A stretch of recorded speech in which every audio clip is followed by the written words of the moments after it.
Nama saya Marsianus Catudluksino, NIM 2011061796, kelas B11, program studi pendidikan guru sekolah dasar. Di sini saya akan menjelaskan materi metode pembelajaran. Pertama, melaksanakan pembelajaran yang efektif.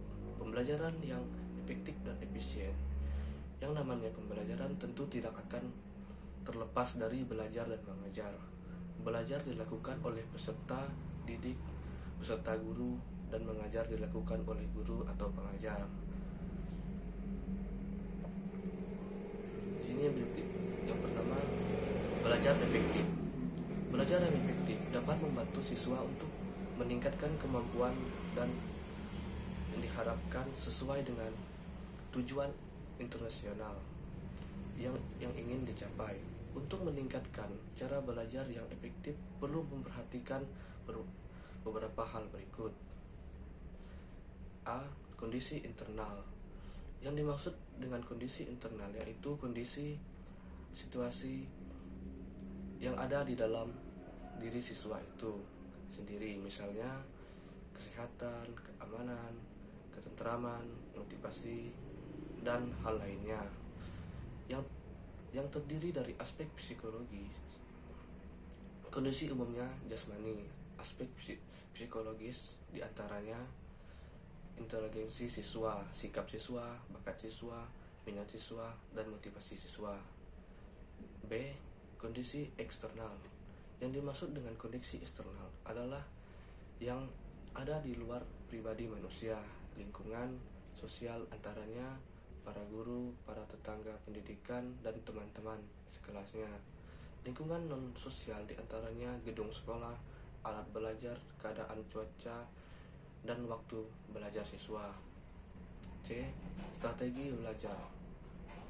Belajar yang efektif dapat tercapai apabila dapat menggunakan strategi belajar yang tepat.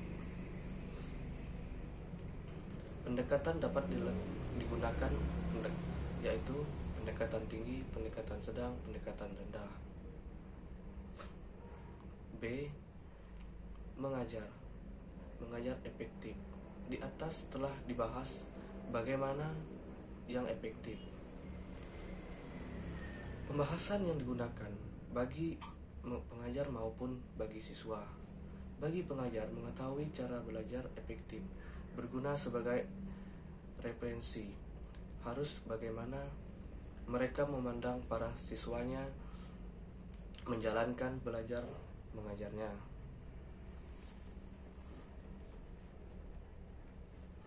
Yang kedua, pendekatan strategi dan metode pembelajaran.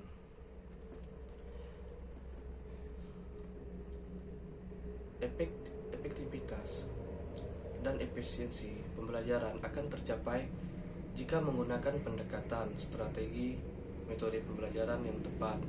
Pada pembahasan sebelumnya telah dibahas bahwa pembelajaran efektif dan efisien tidak tercapai jika tidak memahami ketiga komponen. Pada subbab inilah yang akan dibahas mengenai cara untuk mencapai efektivitas dan efisien, yaitu pendekatan, strategi, dan metode pembelajaran. Pertama, pengertian pendekatan pembelajaran. Pendekatan pembelajaran dapat diartikan sebagai titik tolak atau sudut pandang yang terhadap proses pembelajaran yang merujuk pada pandangan tentang terjadinya suatu proses yang sifatnya masih sangat umum. Di dalamnya mewadahi, menginspirasi, menguatkan, dan melestarikan metode pembelajaran dengan cukup toleransi tentunya. Yang kedua, strategi pembelajaran. Secara harfiah, kata strategi dapat diartikan sebagai seni melaksanakan strategi, yaitu siasat atau rencana. Dalam perspektif psikologi, kata strategi yang berasal dari bahasa Yunani itu berarti rencana tindakan yang terdiri atas seperangkat langkah untuk memecahkan masalah yang mencapai tujuan. 3. Strategi pembelajaran efektif. Dalam Undang-Undang nomor 20 tahun 2003, pasal 3 dijelaskan bahwa pendidikan nasional berfungsi mengembangkan kemampuan dan membentuk watak serta perabaan bangsa yang bermartabat dalam rangka mencerdaskan kehidupan bangsa, bertujuan untuk berkembangnya potensi peserta didik agar menjadi manusia beriman dan bertakwa kepada Tuhan Yang Maha Esa. Yang ketiga, proses pembentukan sikap. Pola pembiasaan dalam proses pembelajaran di sekolah, baik secara disadari maupun tidak, guru dapat menamakan sikap tertentunya kepada siswa melalui proses pembiasaan. Misalnya, siswa yang sikap kali menerima perilakunya, yang tidak menghadiri guru, misalnya perilaku mengejek atau perilaku yang menyinggung perasaan anak, maka lama-kelamaan akan timbul rasa benci dari anak tersebut. Modeling, salah satu karakter anak didik yang sedang berkembang adalah kedinginan untuk melakukan peniruan atau imitasi. Hal ditiru itu adalah perilaku-perilaku yang diperagakan atau diimitasikan oleh orang yang akan mengidolakannya. Pemodelan biasa dilakukan dari perasaan kagum. Anak kagum terhadap kepintaran orang lain. Bertanya, belajar pada hakikatnya, bertanya dan menjawab pertanyaan. Bertanya dapat dipandang sebagai refleksi dari keingintahuan dari setiap individu, sedangkan menjawab pertanyaan mencerminkan kemampuan seseorang dalam berpikir. Pemodelan atas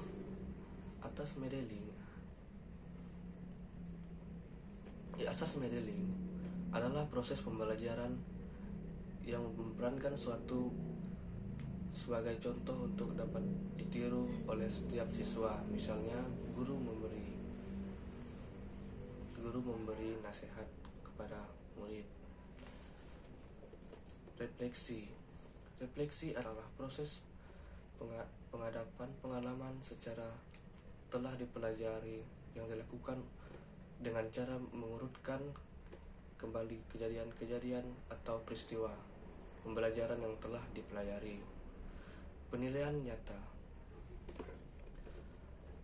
Dalam keberhasilan pembelajaran tidak hanya ditentukan oleh perkembangan kemampuan intelektual saja, akan tetapi perkembangan seluruh aspek. Oleh sebab itu, penilaian keberhasilan tidak hanya ditentukan oleh aspek hasil belajar seperti teks, akan tetapi proses belajar melalui penilaian nyata. Yang keempat, pengertian metode pembelajaran. Secara umum, metode diartikan sebagai cara melakukan sesuatu secara khusus. Metode pembelajaran dapat diartikan sebagai cara atau peloyang khas dalam memanfaatkan sebagai prinsip dasar pendidikan serta berbagai teknik dan sumbernya terkaitnya agar terjadi proses pembelajaran pada diri pembelajaran. Yang pertimbangan dalam perkembangan metode pembelajaran. Pertimbangan yang berhubungan dengan tujuan ingin dicapai. Pertimbangan ini merupakan pertimbangan pertama yang harus diperhatikan. Pertimbangan berhubungan dengan bahan atau materi pembelajaran. Materi atau pengalaman belajar merupakan pertimbangan kedua yang harus diperhatikan. Ketiga, pertimbangan dari sudut siswa-siswa adalah subjek yang akan kita ajar. Selanjutnya, berbagai metode pembelajaran. Pertama, metode ceramah. Dalam metode ceramah, guru menyampaikan materi secara lisan dan peserta didik mendengarnya. Keunggulan metode ceramah adalah dapat digunakan untuk mengajar dalam jumlah peserta didik yang banyak dengan tujuan pembelajaran dapat disampaikan dengan mudah. Kedua, metode tanya jawab. Materi pembelajaran disampaikan melalui proses tanya jawab antar guru dengan peserta didik dan sesama peserta didik. Keunggulan metode tanya jawab adalah motivasi siswa untuk mengikuti pembelajaran secara efektif dan mendorong siswa untuk berpikir kritis. Yang ketiga, metode diskusi. Dalam metode diskusi, proses pembelajaran berlangsung melalui kegiatan berbagai informasi atau pengetahuan antara sesama pendidik. Keunggulan metode diskusi adalah menumbuhkan sikap ilmiah dan jiwa demokratis, menciptakan suasana yang interaktif. Yang keempat, metode peragaan dan demonstrasi. Metode peragaan dapat digunakan sebagai bagian dari pembelajaran teori maupun praktek. Keunggulan metode peragaan adalah proses yang dilakukan lebih mudah memahami materi belajar akan menciptakan suatu belajar yang aktif. Yang kelima, metode bermain peran. Metode bermain peran sangat efektif digunakan untuk memanipulasikan keadaan nyata. Keunggulan metode bermain peran adalah mampu melatih kompetensi siswa dalam melakukan kegiatan praktis dan mendekati keadaan yang sebenarnya. Yang keenam, metode pembelajaran praktek keunggulan.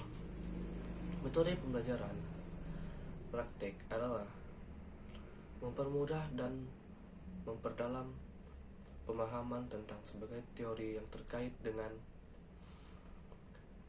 praktek yang sedang dikerjakan, meningkatkan motivasi dan gairah belajar siswa. Yang ketujuh, metode tutorial. Metode tutorial adalah metode yang pembelajaran dengan mana seseorang guru memberikan bimbingan belajar kepada peserta didik secara individual.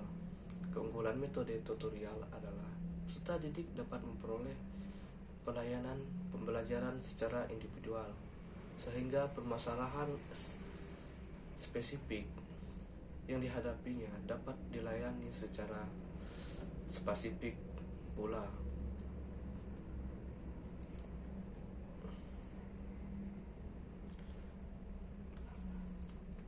Demikian yang hanya saya bisa sampaikan. Terima kasih.